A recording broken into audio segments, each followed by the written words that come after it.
নমস্কার দর্শক বন্ধুরা, আমার ইউটিউব চ্যানেলে আবারও আপনাদের স্বাগত জানাই। আশা করি আপনারা সকলে ভালো আছেন, সুস্থ আছেন, আনন্দে আছেন। বক্রী বৃহস্পতি এবং তার প্রভাব কর্কট লগ্নের জাতক জাতিকাদের ওপর কিভাবে পড়তে চলেছে, আজকে এটিই হলো আমার এই ভিডিওর বিষয়বস্তু। কর্কট লগ্ন, এই লগ্নটিকে আগে আমরা একটুখানি চিনে নিই। এই লগ্নের মানুষরা কীরকম হন, এনাদের মন মানসিকতা কীরকম হয়, সেই ব্যাপারে আমরা প্রথমে একটুখানি আলোচনা করে নেব, তারপর আমি মূল বিষয়ে প্রবেশ করব। কর্কট লগ্ন, আপনারা যদি এর প্রতীক চিহ্নটি দেখেন, সেখানে একটি কর্কট বা কাঁকড়াকে আপনারা দেখতে পাবেন। কাঁকড়ার চরিত্র কীরকম হয়?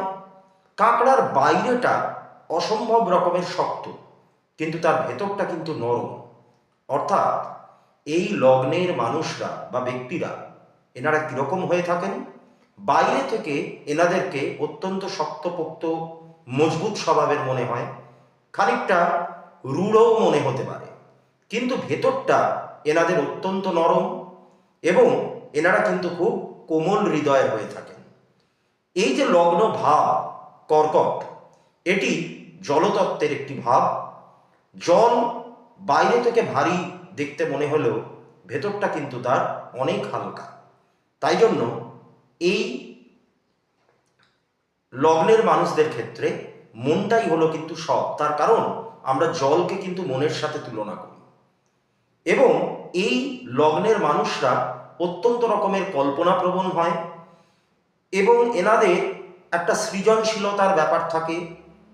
সাধারণত বিভিন্ন রকমের ক্রিয়েটিভ আর্ট, সেটা নৃত্য হতে পারে, সঙ্গীত হতে পারে, সাহিত্য চর্চা হতে পারে, এই সমস্ত বিষয়ে তাদের একটু আগ্রহ থাকে এবং এই সমস্ত ক্ষেত্রগুলিতে তারা কিন্তু খানিকটা সফলতাও অর্জন করতে পারে। এবং একটি কাঁকড়া সে কি করে, তার যে শক্ত দাঁড়াগুলো আমরা দেখতে পাই, সেইগুলো দিয়ে যখন কোনো জায়গা চেপে ধরে, সেই জায়গাটাকে চট করে তারা কিন্তু ছাড়তে চায় না। অর্থাৎ এই লগ্নের মানুষরা একবার যাকে পছন্দ করে ফেলে বা একবার যার উপর নির্ভরশীল হয়ে পড়ে, তাদেরকে কিন্তু এনারা সহজে ত্যাগ করেন না বা করতে চান না, আঁকড়ে ধরে রাখতে চান যতদিন সম্ভব হয় ততদিন। তা এই হচ্ছে কর্কট লগ্নের একটা সম্যক ধারণা।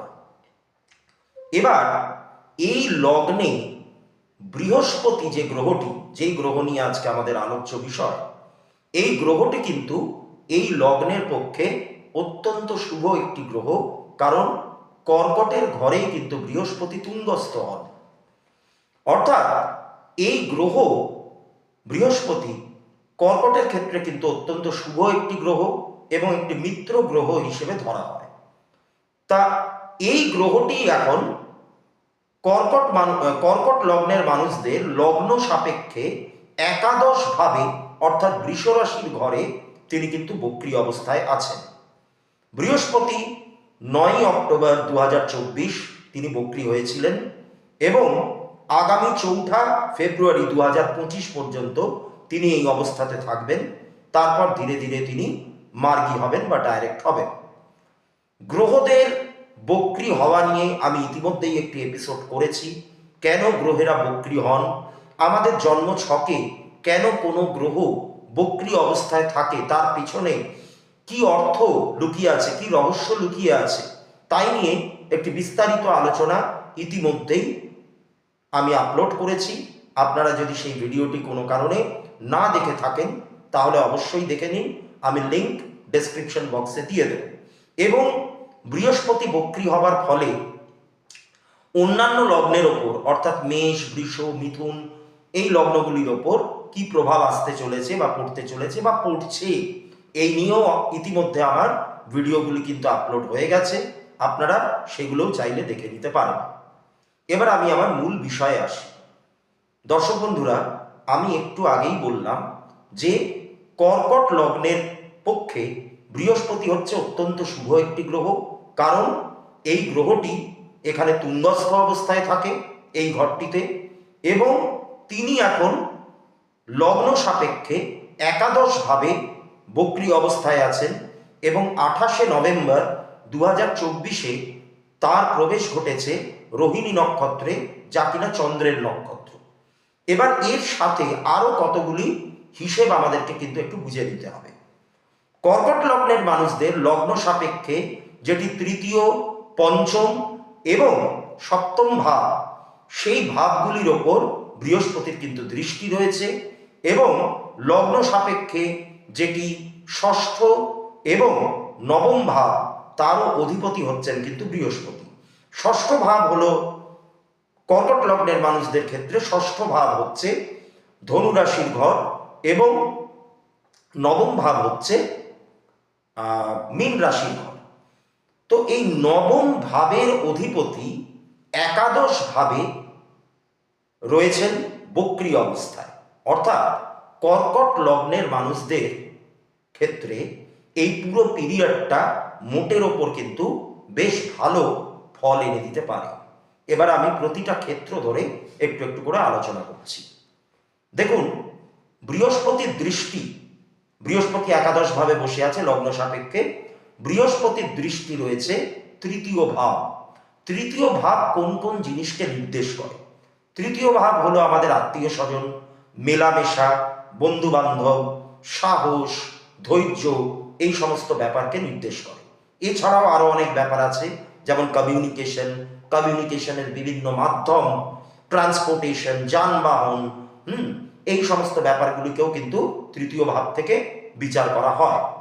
তা যখনই তৃতীয় ভাবের ওপর বৃহস্পতির দৃষ্টি গিয়ে পড়ছে, তখনই আত্মীয় স্বজন সংক্রান্ত কিছু ফল কর্কট লগ্নের মানুষরা কিন্তু পেতে পারেন। কিরকম ফল? এতদিন হয়তো আত্মীয় স্বজনদের সাথে সম্পর্কের জায়গাটা একটু টালমাটাল অবস্থায় ছিল, ধীরে ধীরে কিন্তু সেই সম্পর্কের জটিলতাগুলো কাটতে শুরু করবে। অর্থাৎ আত্মীয় স্বজনদের সাথে তাদের একটা সুসম্পর্ক আবার ফেরত আসবে।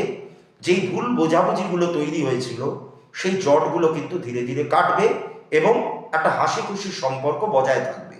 একটা কথা মনে রাখবেন, কোনো গ্রহ যখন বক্রী হয়, মানে আমি এটা শুধুমাত্র বৃহস্পতির কথাই বলছি না, আমি এটা যে কোনো প্ল্যানেটের কথাই বলছি, যারা যারা বক্রী হয়, সব প্ল্যানেট তো বক্রী হয় না। রাহু, কেতু এরা চিরকালই বক্রী থাকে, চন্দ্র এবং রবি এরা কখনোই বক্রী হয় না। তাই আলাদা করে বক্রী হয় কারা? মঙ্গল, বুধ, বৃহস্পতি, শুক্র এবং শনি, এই কটি প্ল্যানেটই কিন্তু আলাদা করে বক্রী হয়। তা এবার একটা প্ল্যানেট যখন বক্রী হচ্ছে, সে যে সবকিছুই খারাপ কোনো একটা ফল দেবে তেমনটাও নয়, আবার খুব একটা যে ভালো ফলও সবসময় দেবে তেমনটাও নয়। আসলে বক্রী হওয়া মানে একটা এক্সট্রিম কোনো একটা সিচুয়েশন বা কোনো অপ্রত্যাশিত কোনো একটা ঘটনা, বা যেই ঘটনাগুলো আমরা কল্পনা করতে পারিনি, আমাদের কল্পনারও বাইরে, আমাদের চিন্তা ভাবনার বাইরে, আমাদের মানে আমরা আশা করিনি এরকম কিছু ঘটনা হঠাৎ করে ঘটে যাওয়া, এটাই কিন্তু গ্রহদের বক্রী হওয়ার একটা প্রভাব। এটা যে কোনো গ্রহের ক্ষেত্রেই হতে পারে। তা বৃহস্পতি যেহেতু দেবগুরু, এবার গুরু মানে আমি আগের ভিডিওতেও এটা আলোচনা করেছিলাম যে গুরুস্থানীয় ব্যক্তিরা সবসময় তাদের ছাত্র ছাত্রী বা শিষ্য শিষ্যাদেরকে একটা এক্সট্রিম সিচুয়েশনের মধ্যে একটা মানে কি বলবো, অতিরিক্ত একটা কোনো পরিস্থিতির মধ্যে ফেলে তার একটা পরীক্ষা নেন, এরকম একটা প্রবণতা কিন্তু গুরুদের মধ্যে থাকে। তা বৃহস্পতি যেহেতু দেবগুরু, তাই এনারও কিন্তু এরকম কিছু প্রবণতা লক্ষ্য করা যাবে। তো যাই হোক, তা লগ্ন সাপেক্ষে বৃহস্পতি একাদশ ভাবে বসে তৃতীয় ভাবে দৃষ্টি দিচ্ছে। তৃতীয় ভাব হচ্ছে আমাদের আত্মীয় স্বজন। তা এই সম্পর্কগুলোতে যে জটিলতা তৈরি হয়েছিল, সেই জটিলতাগুলো কিন্তু ধীরে ধীরে কাটতে শুরু করবে। এছাড়া অন্যান্য মেলামেশার জায়গায়, যেমন বন্ধু বান্ধব, পাড়া প্রতিবেশী, সেই জায়গাগুলোতেও কিন্তু একটা সুসম্পর্ক তৈরি হবে। এর আগে যারা সম্পর্কের একটু জটিলতা অনুভব করছিলেন বা বিভিন্ন রকম ভাবে সেই সম্পর্কটা একটা টালমাটাল অবস্থায় ছিল, তারা কিন্তু এবার ধীরে ধীরে একটু খুশির মুখ দেখবেন, পরিস্থিতিটা অনেকটাই হালকা হবে। আপনাদের যদি কোনো পুরনো বন্ধু থেকে থাকে, তার সাথে যদি কোনো বিচ্ছেদ ঘটে থাকে, তাহলে এই পিরিয়ডটার মধ্যে সেই সম্পর্কটা কিন্তু জোড়া লাগার একটা সম্ভাবনা আছে। আপনারা মনের মধ্যে যে দ্বন্দ্ব নিয়েছিলেন যে তাদের সাথে আবার যোগাযোগ করব কিনা, বা যোগাযোগ করলে পরে কীরকম তারা রিয়াক্ট করবে বা তাদের প্রতিক্রিয়া কীরকম হবে, তাহলে আমি আপনাদেরকে বলে দিচ্ছি এই পিরিয়ডটার মধ্যে কিন্তু আপনারা অবশ্যই যোগাযোগ করতে পারেন, তাদেরকে আপনাদের মনের কথা খুলে বলতে পারেন, যে ভুল বোঝাবুঝিগুলো হয়েছিল সেগুলোকে কিন্তু আপনারা মিটিয়ে নিতে পারেন। এই পিরিয়ডটা কিন্তু কর্কট লগ্নের মানুষদের ক্ষেত্রে অত্যন্ত শুভ একটি সময় চলছে। আপনাদের বড় দাদা বা দিদির সঙ্গেও যদি সম্পর্কে কোনো চিড় ধরে থাকে এই সময়, সেই সম্পর্কটাও কিন্তু জোড়া লাগার সময় এসে গেছে, এবং আপনারা ছোট ভাই বোনের সঙ্গেও কিন্তু একটা ভালো সম্পর্ক ফিরে পাবেন। এবার অর্থনৈতিক দিকটাতে আমি আসি। এই পিরিয়ডটাতে অর্থের ফ্লো কিন্তু আপনাদের যথেষ্ট ভালো থাকবে, তার কারণ বৃহস্পতি আপনাদের একাদশ ভাব, সেখানে বক্রী অবস্থায় আছেন। একাদশ ভাব নির্দেশ করে আমাদের মনিটারি ফ্লোকে, অর্থাৎ অর্থের আগমন। অর্থের আগমনকারী একটি ভাব হচ্ছে আমাদের এই একাদশ ভাব। তাই এই পিরিয়ডটার মধ্যে আপনাদের অর্থের ফ্লো যথেষ্ট ভালো থাকবে। অর্থ রোজগারের জন্য আপনাদের কি বলবো, একটু পরিশ্রম করবার একটা মানসিকতা তৈরি হবে। যারা কাজে উদ্যম হারিয়ে ফেলেছিলেন, কাজ করতে যাদের ইচ্ছা হচ্ছিল না, বা যারা মনে করছিলেন যে প্রচুর পরিশ্রম করার পরেও আমরা সঠিক ফল পাচ্ছি না, তারা কিন্তু ধীরে ধীরে সেই উদ্যমটা ফিরে পাবেন, কাজের মধ্যে সেই ক্ষমতাটা আবার ফিরে পাবেন, অনেক বেশি এনার্জেটিক ফিল করবেন। তবে এই পরিস্থিতিগুলো রাতারাতি কিন্তু বদলে যাবে না। একটা প্ল্যানেট বক্রী হলো মানে সে সঙ্গে সঙ্গে তার রেজাল্ট দেওয়া শুরু করলো, ব্যাপারটা কিন্তু এরকম নয়। কোনো কিছুই এখানে রাতারাতি হয় না, সব কিছুই ধীরে সুস্থে হবে। নানান রকম চ্যালেঞ্জিং সিচুয়েশন আসবে, সেইগুলোকে আপনাদেরকে অতিক্রম করে, নানান রকমের বাধা বিপত্তি অতিক্রম করে মনের জোর এনে এই ব্যাপারগুলোকে করতে হবে।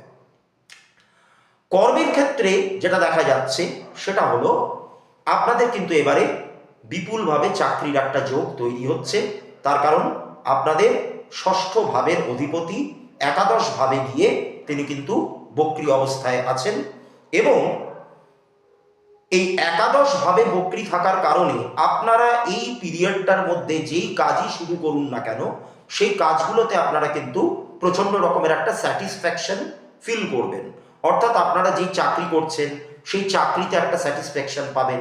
যারা ব্যবসার সাথে যুক্ত বা যারা স্বাধীন পেশা বা সেলফ এমপ্লয়মেন্টের সাথে যুক্ত, তারাও কিন্তু খুব ভালো একটা কি বলবো, একটা ভালো মানসিকতা নিয়ে বা একটা ভালো মুড নিয়ে আপনারা কিন্তু কাজটা করতে পারবেন। যারা ব্যবসা শুরু করার কথা ভাবছেন, এটা অত্যন্ত শুভ সময় ব্যবসা শুরু করবার, তার কারণ আপনাদের সপ্তম ভাবে বৃহস্পতির কিন্তু একটা দৃষ্টি রয়েছে, তিনি একাদশ ভাবে বসে সপ্তম ভাবের ওপর দৃষ্টি দিচ্ছেন। যারা সেলফ এমপ্লয়মেন্ট শুরু করার কথা ভাবছেন তারাও কিন্তু এই কাজটি এখন করতে পারেন, তার কারণ পঞ্চম ভাবেও কিন্তু বৃহস্পতির একটি দৃষ্টি লক্ষ্য করা যাচ্ছে। এবং যারা ব্যবসা শুরু করার কথা ভাবছেন তারা যদি অংশীদারি ব্যবসা অর্থাৎ পার্টনারশিপ বিজনেস যদি শুরু করেন তাহলে অত্যন্ত লাভবান হবেন। এবং পার্টনারশিপের ক্ষেত্রে মানে যাদেরকে আপনারা পার্টনার বা ব্যবসার অংশীদার হিসেবে নেবেন, সেক্ষেত্রে মানে অংশীদার কাদেরকে করবেন, আপনারা আপনাদের বড় দাদা বা দিদির সঙ্গে কোনো ব্যবসা শুরু করতে পারেন, অথবা আপনাদের ছোট ভাই বোনকে সঙ্গে নিয়েও কিন্তু ব্যবসা শুরু করতে পারেন। এতে কিন্তু আপনাদের লাভ আছে, কারণ বৃহস্পতির একাদশ ভাবে বসে আছে। একাদশ ভাব নির্দেশ করে আমাদের বড় দাদা বা দিদিদের, এবং তৃতীয় ভাবে তার দৃষ্টি রয়েছে। তৃতীয় ভাব নির্দেশ করে আমাদের ছোট ভাই বা বোনকে। আমি আগেও বলেছি, এনাদের সঙ্গে সম্পর্কটা যদি আপনাদের একটু জটিলতার মধ্যে দিয়ে যায়, তাহলে এই পিরিয়ডটাতে সেই সম্পর্কের জটিলতা এবারে কাটবে, সম্পর্ক ভালোর দিকে যাবে। তাই এনাদেরকে আপনারা বিশ্বাসের সাথে, ভালোবাসার সাথে, স্নেহের সাথে নিজেদের কাছে টেনে নিয়ে আপনারা এই কাজগুলো শুরু করতে পারেন। যারা স্বাধীন পেশা শুরু করার কথা ভাবছেন তারা শুরু করতে পারেন, আমি আগেও বলেছি। বিশেষত যারা সিএ ফার্ম খোলার কথা ভাবছেন বা কোনো ল ফার্ম খোলার কথা ভাবছেন, তারাও কিন্তু এই কাজগুলো করতে পারেন। এই কাজের মাধ্যমে অন্যান্য কাজেও লাভ আছে, তবে এই কাজগুলোতে আরো বেশি করে আপনারা প্রফিট ফিল করতে পারবেন বা প্রফিট আর্ন করতে পারবেন।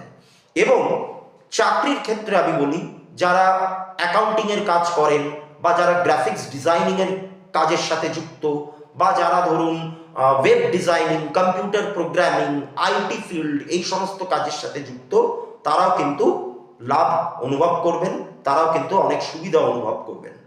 এবং যারা সাহিত্য চর্চা করেন তারাও কিন্তু এবারে যথেষ্ট পরিমাণে লাভবান হবেন। নতুন নতুন আইডিয়া আপনাদের মাথায় আসবে। জুপিটারের তৃতীয় ভাবে দৃষ্টি, তৃতীয় ভাব নির্দেশ করে আমাদের লেখালেখি, সাহিত্য চর্চা, এই ব্যাপারগুলোকে। এবং বৃহস্পতি একাদশ ভাবে বসে আছেন, সেই ঘর থেকে তিনি তৃতীয় ভাবে দৃষ্টি দিচ্ছেন।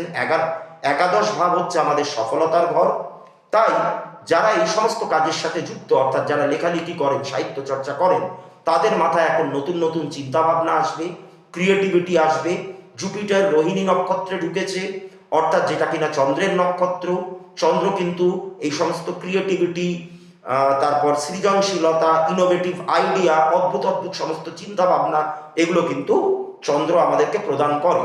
তাই যারা এতদিন ধরে গল্পের প্লট ভাবতে পারছিলেন না, বা কি লিখবেন বুঝে উঠতে পারছিলেন না, একটা রাইটার্স ব্লকের মতো কঠিন সিচুয়েশনের মধ্যে দিয়ে যাচ্ছিলেন, তারা কিন্তু এবার ধীরে ধীরে এই সিচুয়েশন থেকে বেরিয়ে আসতে পারবেন।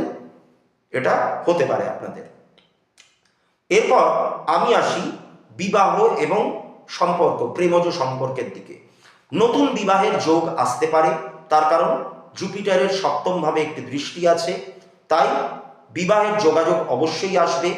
ধর্মীয় রীতিনীতি মেনে বিবাহ এবং আইনের মাধ্যমে বিবাহ, এগুলো সংগঠিত হবে। নতুন প্রেম আপনাদের জীবনে আসতে পারে এবং দূর ভ্রমণের মাধ্যমে, দূর ভ্রমণের একটা পরিকল্পনা আপনাদের মাথায় আসবে। তার কারণ জুপিটার হচ্ছেন আপনাদের লগ্নের সাপেক্ষে নবম ভাবের অধিপতি।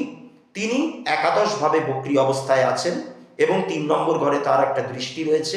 তাই কোনো ভ্রমণের পরিকল্পনা আপনাদের মাথায় আসতে পারে, এবং সেটা দূর ভ্রমণ হলেও সেটা দেশের গণ্ডির মধ্যেই হবে, ডোমেস্টিক টেরিটরির মধ্যে। বাইরে এখানে খুব একটা হওয়ার সম্ভাবনা নেই। মানে আক্ষরিক অর্থে যেটাকে আমরা বিদেশ বলি, সেই সম্ভাবনাটা এখন খুব একটা দেখা যাচ্ছে না। কিন্তু দেশের গণ্ডির মধ্যে আপনাদের ঘোরাঘুরিটা বেশ ভালোভাবেই সংগঠিত হবে। এবং এই ঘোরাঘুরির মাধ্যমে আপনাদের জীবনে কিন্তু একটা পরিবর্তন আসতে পারে। কিরকম হতে পারে? নতুন কোনো একটা প্রেমের আগমন আপনাদের এই ঘোরাঘুরির মাধ্যমে হতে পারে। অর্থাৎ আপনারা কোথাও বেড়াতে গেছেন, সেখানে কারোর সাথে একটা আলাপ হলো, তাকে ভালো লেগে গেল এবং সেই সম্পর্কটা এগিয়ে গেল, এরকম হতে পারে। আবার এমন কোনো বিশেষ ব্যক্তি আপনাদের জীবনে আসতে পারেন, যিনি আপনাদেরকে বা আপনাদের জীবনের মোড়টাকে মারাত্মক রকমভাবে ঘুরিয়ে দিতে পারেন। তার দ্বারা আপনারা মারাত্মকভাবে অনুপ্রেরিত হতে পারেন, কাজে একটা উদ্যম ফিরে পেতে পারেন। এরকম অদ্ভুত অদ্ভুত ঘটনা কিন্তু আপনাদের সাথে ঘটতে পারে। পিতার সাথে সম্পর্ক আপনাদের ভালো থাকবে, এই জায়গাটা খুব সুন্দর থাকবে। তবে একটা কথা আমি এক্ষেত্রে বলতে চাই, এই পিরিয়ডটার মধ্যে আপনারা যদি কোনো দরখাস্ত বা কোনো অ্যাপ্লিকেশন ফর্ম বা কোথাও সই সাবুত করেন, তাহলে সেই ফর্মটিকে কিন্তু আপনারা আদ্যপান্তভাবে একটুখানি পড়ে নেবেন, খুঁটিয়ে খুঁটিয়ে পড়ে নেবেন। তা না হলে পরবর্তীকালে সেটা নিয়ে কিছু সমস্যা হতে পারে। সেটা যে কোনো ফর্ম হতে পারে। আপনারা ধরুন একটা ব্যাংক অ্যাকাউন্টের ফর্ম ফিল আপ করছেন, কি একটা ইন্স্যুরেন্স পলিসির ফর্ম ফিল আপ করছেন, বা যে কোনো ফর্ম আপনারা যদি ফিল আপ করেন, তাহলে সেটা একটুখানি ভালোভাবে দেখে নেবেন। আপনারা যদি কোনো দরখাস্ত করে থাকেন, তাহলে সেই দরখাস্তটা এখন মঞ্জুর হওয়ার সময় এসে গেছে। তার কারণ বৃহস্পতির তৃতীয় ভাবে দৃষ্টি। শরীর স্বাস্থ্যের দিকে একটু বিশেষ সচেতনতার দরকার। তার কারণ ষষ্ঠ ভাবে বৃহস্পতির, মানে ষষ্ঠ ভাবের অধিপতি হচ্ছেন বৃহস্পতি কর্কট লগ্নের সাপেক্ষে। তবে রোগ মুক্তির একটা প্রবল সম্ভাবনা বা যোগ এখন কিন্তু তৈরি হয়েছে। আপনারা এতদিন বিভিন্ন জটিলতার কারণে চিকিৎসা ঠিক মতো হয়তো করাতে পারছিলেন না, এখন সেই সুযোগ এসেছে। সেই জায়গাগুলো, সেই জটগুলো ধীরে ধীরে কাটবে, প্রপার ডায়াগনোসিস হবে, আপনারা কিন্তু একটা সুস্থ স্বাভাবিক জীবনের দিকে এগিয়ে যাবেন। তা এই ছিল হচ্ছে কর্কট লগ্নের মোট ফলাফল। বৃহস্পতি বক্রী হবার ফলে তাদের উপর কি প্রভাব আসতে চলেছে তাই নিয়ে আমি আলোচনা করলাম। এই ক্ষেত্রে আমি একটা কথা বলি, আমার এই যে আলোচনা, এটা হচ্ছে লগ্ন ভিত্তিক আলোচনা, এটা কিন্তু কোনো রাশি ভিত্তিক আলোচনা নয়। তাই যাদের কর্কট রাশি, তারা হয়তো নিজেদের সাথে এই ঘটনাগুলোকে অতটা মেলাতে পারবেন না, কিন্তু কর্কট লগ্নের মানুষেরা অবশ্যই মেলাতে পারবেন। এবং যাদের জন্ম ছকে বৃহস্পতি রেট্রোগ্রেড বা বক্রী অবস্থায় ছিল, তাদের ক্ষেত্রে ব্যাপারগুলো কিন্তু আরো বেশি করে মিলবে, আরো বেশি করে আপনারা রিলেট করতে পারবেন। তবে অনেক মানুষ তাদের রাশি জানেন, কিন্তু লগ্নটাকে অনেকেই জানেন না। তা যারা লগ্ন জানেন না, তারা কমেন্ট বক্সে আপনাদের নাম, date of birth, place of birth এবং টাইম অফ বার্থ, অর্থাৎ জন্ম তারিখ, জন্ম সময়, জন্মস্থান, এগুলোকে লিখে জানাতে পারেন। আমি আপনাদের লগ্ন কি সেটা বলে দেব। আজকে আমার আলোচনা যদি আপনাদের ভালো লেগে থাকে, তাহলে অবশ্যই ভিডিওটিকে লাইক করুন, চ্যানেলটিকে সাবস্ক্রাইব করুন এবং আপনাদের কাছের মানুষদের সাথে এই চ্যানেলটিকে বা এই ভিডিওর লিঙ্কটিকে শেয়ার করুন, করে এটিকে আরও ছড়িয়ে দিন। মনে রাখবেন, আপনাদের অনুপ্রেরণাই কিন্তু আমার একমাত্র সম্বল। একদমই নতুন একটি চ্যানেল, আমাকে দয়া করে একটু পাশে থাকুন, আমাকে একটুখানি সাহস যোগান, আমার মনোবল যোগান, যাতে আমি ঠিকঠাকভাবে কাজগুলোকে করতে পারি এবং আপনাদের কাছে আরও অনেক নতুন নতুন বিষয় নিয়ে আলোচনায় ফিরতে পারি। আমার ভিডিওটি ভালো লেগে থাকলে অবশ্যই লাইক করবেন। আজকে এই পর্যন্তই, আবারও ফিরব আরও একটি লগ্নের ফলাফল নিয়ে। সকলে ভালো থাকবেন, সুস্থ থাকবেন। নমস্কার।